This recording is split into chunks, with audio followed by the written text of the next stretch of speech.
just last week I was perusing one of my favorite hobbies, an oldie worldy bookshop with a lot of very, very old books and pamphlets. We'll come on to this in a moment. When I actually came across this.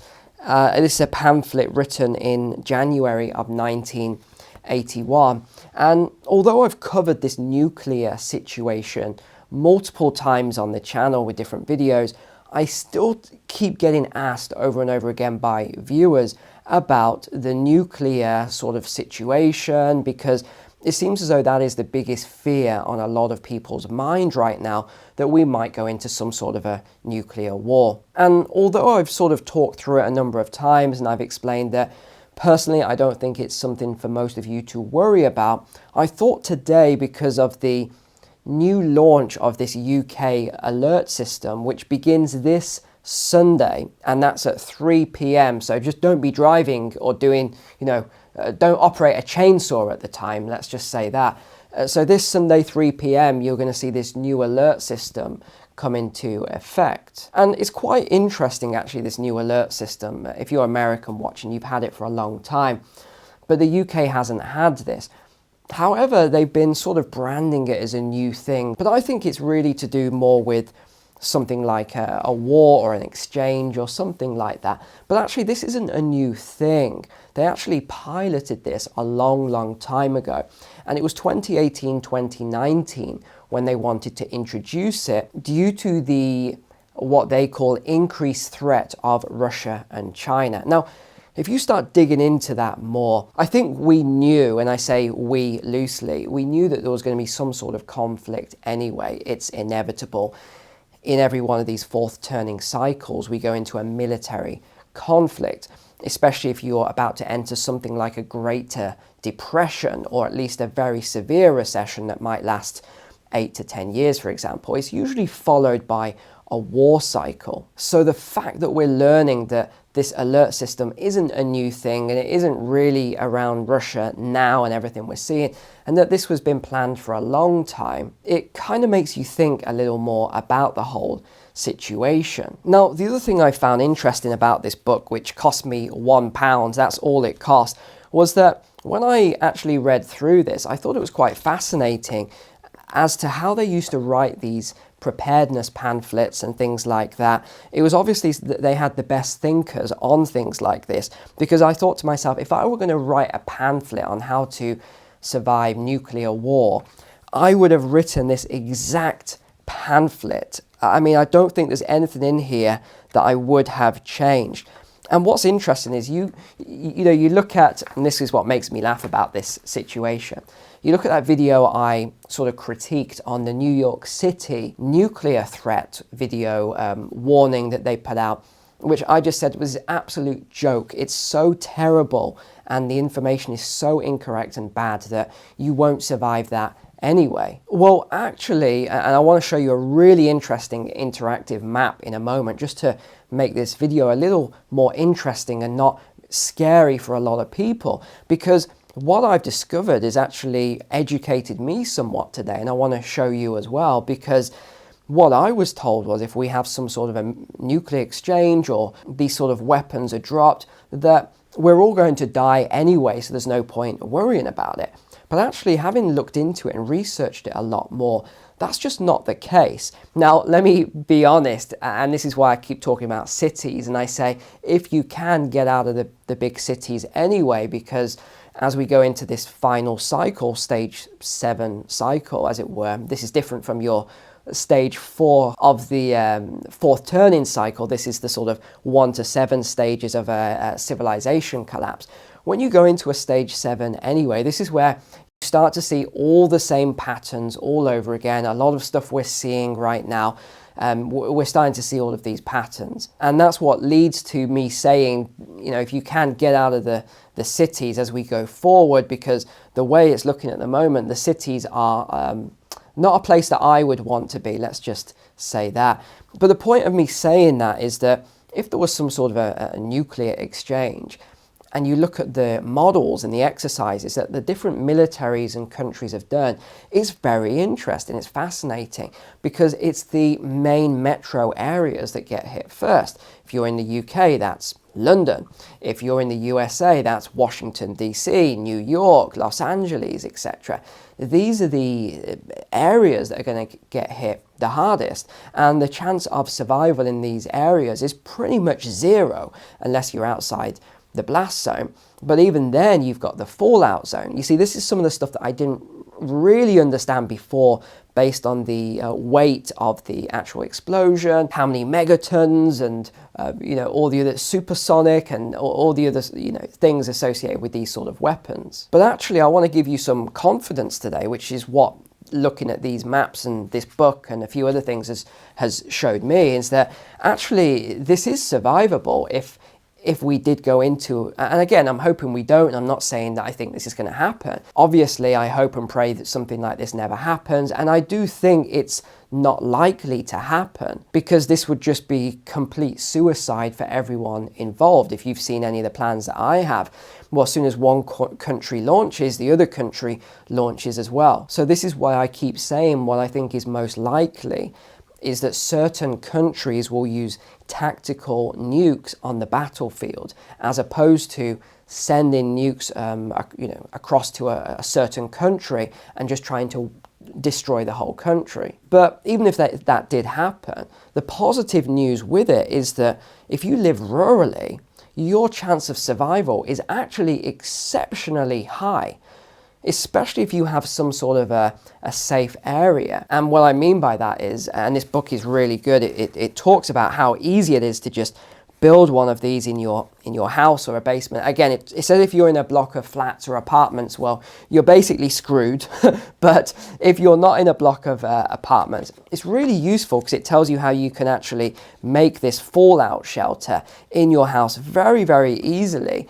And all you need to do is to actually survive 2 weeks of any of the radioactive dust, and you're pretty much okay as long as you're outside of the main zone. So for those of you who are really fearful and worried, I hope that gives you a lot of confidence right now. But I want to show you this interactive map as well as a couple of other pieces now. Oh, and this is that article I mentioned. So this was actually written, it was published in 2018, about this emergency broadcast system. So it's nothing new whatsoever. So this is the website I wanted to show you then. This is the nuke map, and it is worth you having a look at this, especially if you're really worried about some sort of an exchange here.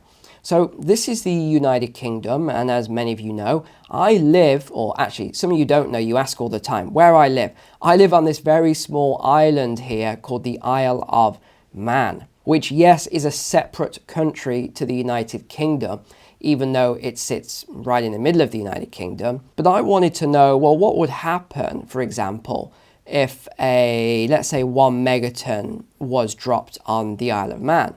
Well, I'm pretty much screwed.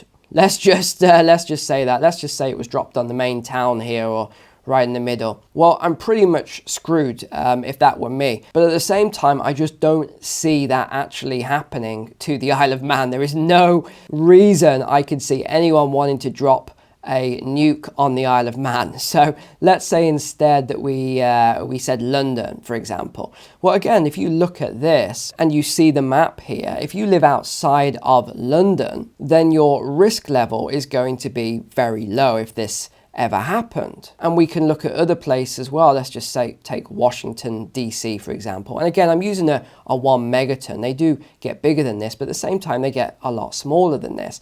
So here's Washington. So compare this to the USA. Look at the size of the US and look at the sort of radius that we're talking about here. And remember, you've got 3 kinds of radius. You've got the fireball, you've got the blast, and then you've got thermal.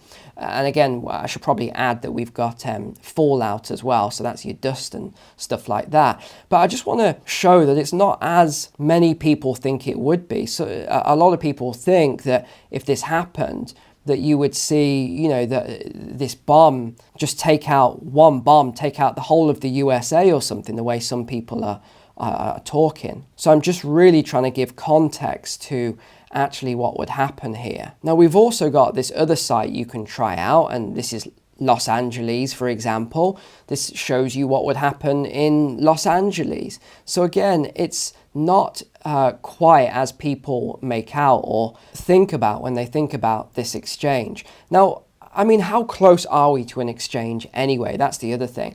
The way people talk, you would think that we're about to go into an exchange any minute, but that's just not the case. We're currently at DEFCON 3 as of today, which, yes, is high. I mean, it's comparable to a couple of other events that have taken place in the last 60 years. But you've still got DEFCON 2 and 1 above this. And just remember that it works the opposite way around. People talk about DEFCON 5. That's actually the lowest, not the highest. But another thing that you would see in terms of any sort of conflict is what you're seeing at the moment. So you think about what's happening with Russia-Ukraine, and what you're seeing are a lot of these cyber attacks that we keep talking about.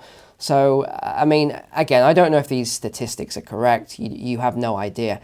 But the SSU said on Wednesday that Moscow was responsible for about 1,200 cyber attacks and other critical cyber incidents through the first 3 months of 2023. Whether that is correct, I have no idea. But this is the other thing to bear in mind, is that it's not just about nuclear exchange, because a country doesn't need to do that to cripple another country. You could do it in a different way, and you could do that with an EMP. And that's what this article talks about here. They're talking about how one EMP, a huge one, could take out all the power structure of the USA. So you wouldn't actually need to, resort to nukes and other sort of conventional warfare if you let off an EMP. But I think another reason that this is quite prevalent at the moment is because last week Biden's doomsday plane was spotted flying over Wales at night. So I think that's what is bringing all of this to the forefront again, is this article about his plane. But let me really give you a bit of guidance anyway in this situation and a lot of other situations like this.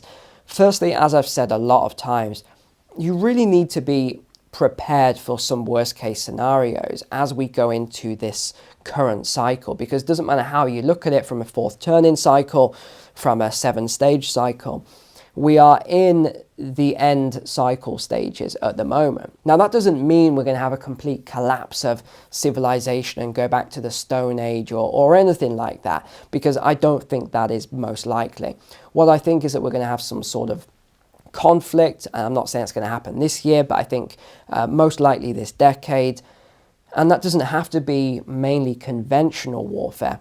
It can result in massive cyber attacks. We've been told now that it's about 50-60% likely over the next 18 months that we're going to see a critical cyber attack that's going to affect everything that we do on a day-to-day basis, how we live. And if you've ever been to South Africa, or maybe you live in South Africa, you'll understand load shedding and how the power just goes out for long periods of time and how difficult it is to actually get things done. Well, I think that sort of scenario is a lot more likely than some of the other scenarios that are being talked about at the moment, such as total, Armageddon apocalypse, which is something that I personally don't see. I really don't. I'm not saying it couldn't happen, but I just don't see it at this stage.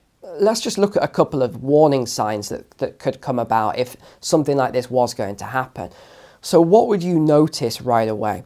And my wife's quite funny in this regard. She has this app on her phone that's like a flight tracker. So I have a radar tracker for the weather, so I know what's happening with the weather. She has a flight tracker, and she'll always run in and say, "Oh, Neil, look at this plane, look at this military plane.